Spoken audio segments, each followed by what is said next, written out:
Hello everyone! Do you want to learn a language on your own with self-study and actually become super fluent in this language? Today I'm going to share with you how I did it with my Italian because I just passed Italian C1 certification exam recently with self-study. Yay! Yeah, today I'm going to share how I built my Italian skills like from scratch to an intermediate level, and in my next video I'm going to share what I did to advance my Italian from intermediate level to advanced level, like C level. So stay tuned for my next video. Stay tuned for my channel. Thank you. Before we get started, I'd like to briefly introduce myself. My name is Xu Xi. I'm Chinese. I'm a language lover. And yeah, so I can speak English. I can speak Chinese. 大家好，我是雨熙，希望大家喜欢这个外语学习的频道。I can speak Japanese. 皆さんこんにちは。この動画では外国語学習のコツをシェアしたいと思います。で、最後まで見ていただければ嬉しいです。And I can speak Italian. Ciao a tutti, benvenuti su questo canale, mi chiamo Yushi e spero che vi piacerà questo video e sia utile per il vostro apprendimento delle lingue straniere. And Spanish. Hola a todos. Si les gusta este video, pueden darme un like, pueden también dejar un comentario aquí abajo. Gracias. Yeah, so I'm currently living and working in Japan, and let's get started with our video. Okay, let's get started. So firstly, I want to say I totally understand it may feel intimidating and like scary to start a language completely on your own from scratch, because first of all, you don't know where to start when you are just a beginner, and second of all, it may feel kind of boring when you don't know anything about the language. So I'm gonna share what I did with my Italian from beginner to intermediate level. So what I did can be concluded into 6 points. So first of all, the first thing I did is to subscribe YouTube channels that are designed for Italian beginners. Even if I didn't understand anything at that point, I subscribed to some YouTubers, Italian YouTubers, with easy Italian spoken in their videos. I think it's quite helpful because we all know that every language has its unique rhythm and intonation, especially for a language like Italian. We all know that it has a lot of ups and downs and a special intonation when Italian people are speaking.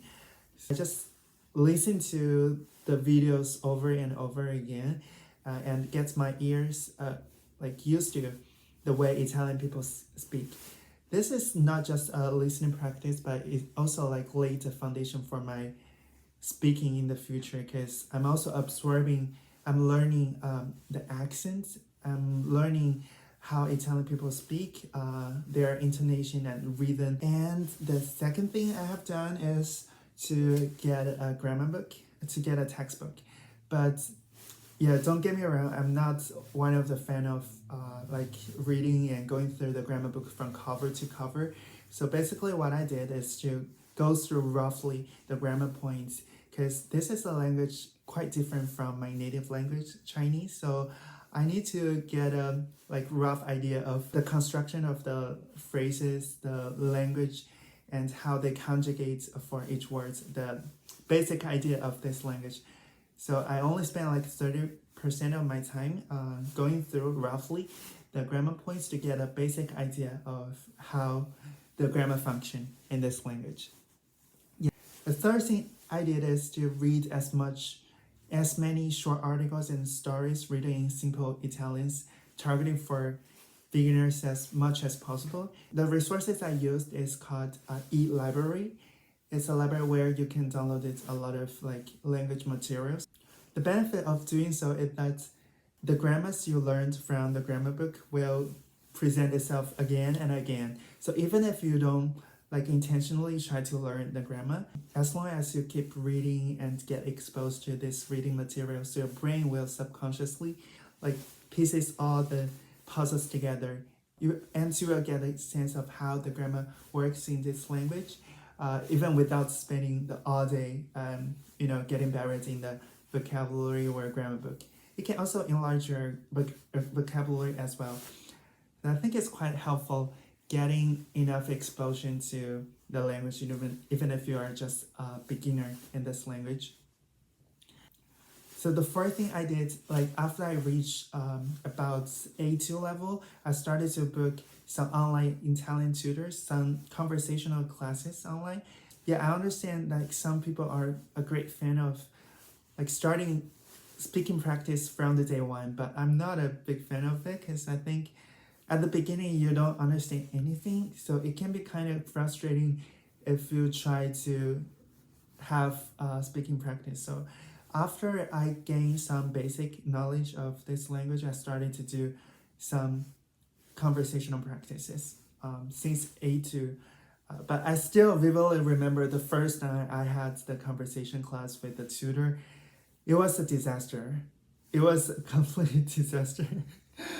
Because this is the first time I speak Italian with a native, so I felt quite nervous and I didn't know how to speak and I made a lot of mistakes, but it's okay. It's part of learning, making mistakes. We're all learning from making mistakes, so just put yourself out there and get out of your comfort zone.